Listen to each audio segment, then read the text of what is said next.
కృత్రిమ మేధ, robotics, internet of things లాంటి అధునాతన సాంకేతిక మీద విద్యార్థులకు అవగాహన కల్పించేందుకు ఇన్ఫోసిస్ సహకారంతో తీసుకొచ్చిన AP maker lab on wheels వాహనాన్ని మంత్రి లోకేష్ శుక్రవారం ప్రారంభించారు.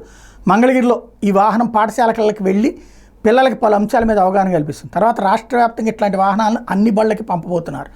డిజిటల్ ఇండియా విజన్, పర్యావరణం, సోషల్ గవర్నెన్స్ లక్ష్యాలకు అనుగుణంగా మారుమూల ప్రాంతాలకు ఉచిత డిజిటల్ స్టెమ్ అభ్యసన అవకాశాలు అందించడమే ఈ వాహనం లక్ష్యం అన్నటువంటిది మంత్రి లోకేష్ ప్రకటించారు. ఏపీ మేకర్ ల్యాబ్లో 90 నిమిషాల పాటు పరస్పర అభ్యసన విధానం ఉంటుంది.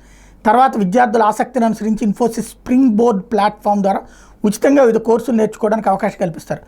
వరల్డ్ క్లాస్ టెక్నాలజీ సర్టిఫికేషన్ అందజేస్తారు. మొబైల్ ల్యాబ్లో ల్యాప్టాప్లు, ట్యాబ్లు, వర్క్ స్టేషన్లు, ప్రయోగశాల కిట్లతో ఆధునిక సదుపాయాలు ఉంటాయి.